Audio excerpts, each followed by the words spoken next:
Pernah nggak sih kita bayangin negara-negara Arab yang selama ini puluhan tahun dikenal sebagai lawan keras Israel, tiba-tiba justru membuka hubungan diplomatik secara terbuka? Mari kita cek faktanya.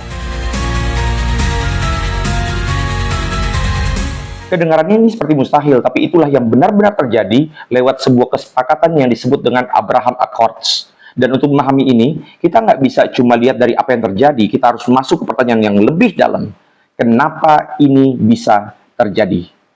Dan ini dimulai di tahun 2020, ketika dunia lagi kacau karena pandemi, ada sebuah langkah besar yang diambil dengan mediasi dari Amerika Serikat di bawah kepemimpinan Donald Trump. Beberapa negara Arab mulai membuka hubungan diplomatik dengan Israel, dimulai dengan Uni Emirat Arab, lalu Bahrain, kemudian Maroko, dan juga Sudan. Sudan itu ada di Afrika, dan dia juga masuk dalam kategori negara Arab. Tapi kalau kita mundur ke belakang, ini sebenarnya bukan awal dari segalanya, bukan. Karena jauh sebelum Abraham Accords ini, sudah ada dua negara Arab yang lebih dahulu membuka hubungan resmi dengan Israel. Yang pertama adalah Mesir, melalui sebuah perjanjian yang namanya Camp David, dan yang kedua adalah Yordania, melalui perjanjian damai tahun 1994. Jadi sebenarnya, ini bukan awal, ini adalah gelombang yang baru. Dan kalau kita lihat masuk lebih dalam lagi ke dalam intinya, pertanyaannya kenapa gelombang kedua ini bisa muncul? Kenapa negara-negara Arab pada akhirnya membuka hubungan diplomatik dengan Israel? Ada berapa alasan? Yang pertama, musuh bersamanya berubah. Kalau dulu Israel dianggap sebagai ancaman utama, sekarang banyak negara Arab justru melihat ancaman itu datang dari Iran. Ya jangan emosi dulu ya. Ini bukan asumsi kosong nih. Karena faktanya berbicara bahwa Iran memperluas pengaruhnya lewat jaringan kelompok di berbagai negara. Di Lebanon, dia punya Hizbullah. Di Irak, dia punya milisi pro-Iran. Di Yaman, dia punya kelompok Houthi. Bahkan 2019, serangan drone dan rudal fasilitas minyak Saudi di Abqaiq yang dituduhkan ke Iran mengguncang kawasan produksi minyak dunia. Bahkan saat itu sempat terganggu loh. Pesannya jelas bahwa ancaman itu nyata dan dekat. Di titik ini, perspektif mulai bergeser. Menteri Luar Negeri Uni Emirat Arab saat itu, Abdullah bin Zayed Al Nahyan, pernah menegaskan bahwa kawasan membutuhkan stabilitas baru dan pendekatan yang lebih realistis terhadap keamanan. Artinya apa? Israel tidak lagi dilihat hanya sebagai musuh, tapi sebagai partner strategis menghadapi ancaman yang sama. Dan kita tidak bisa pungkiri fakta ini. Yang kedua, ada kepentingan ekonomi dan teknologi. Ini bagian yang sering orang abaikan, padahal sangat menentukan. Karena Israel adalah salah satu pusat inovasi dunia. Julukannya bahkan disebut dengan Startup Nation. Di sisi lain, Uni Emirat Arab punya ambisi besar menjadi hub ekonomi global. Begitu hubungan dibuka, yang terjadi bukan sekedar simbol diplomasi, langsung konkret. Penerbangan langsung dibuka antara Abu Dhabi dan Tel Aviv. Perusahaan teknologi Israel mulai masuk ke pasar Uni Emirat Arab. Kerjasama terjadi di banyak bidang, cyber security, teknologi pertanian di gurun, lalu juga ada desalinasi air, itu mengubah air laut menjadi air minum, bahkan kesehatan dan juga AI.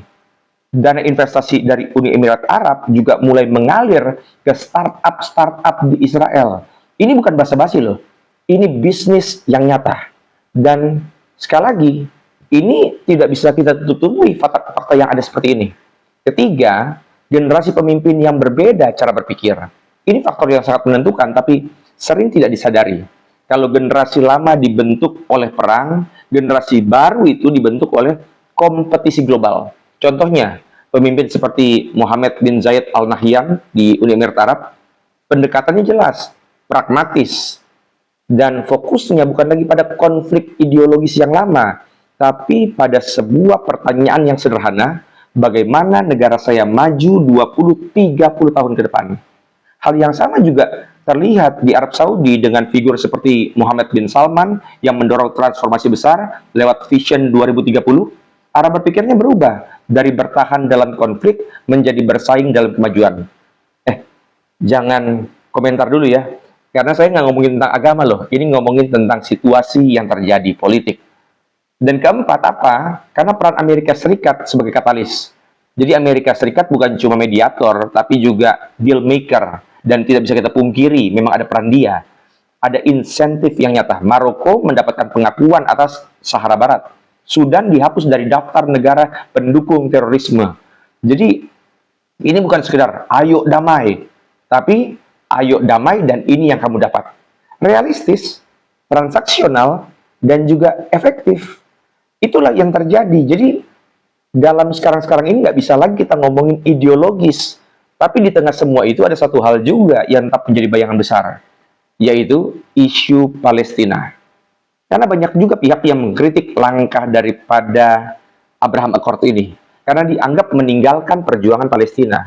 Namun negara-negara yang menandatangani ini melihatnya dengan cara berbeda. Mereka percaya bahwa dengan membuka hubungan, mereka justru bisa punya pengaruh dalam dinamika kawasan. Mereka bisa mendorong Israel supaya ada solusi dengan Palestina. Apakah itu berhasil? Ya sampai hari ini masih jadi perdebatan. Tapi yang jelas, Abraham Accord mengubah peta politik dunia.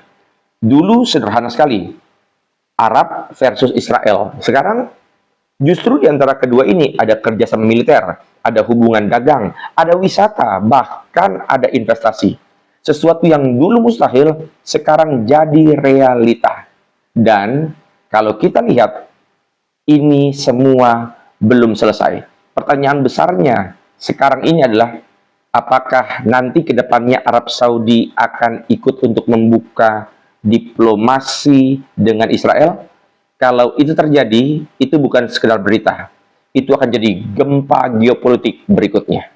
Dan kalau kita bisa tarik satu pelajaran sederhana, bahwa dunia tidak bergerak berdasarkan emosi masa lalu, tetapi berdasarkan kepentingan masa depan. Musuh bisa jadi kawan, bukan karena lupa sejarah, bukan, tapi karena mereka tidak mau kalah di masa depan.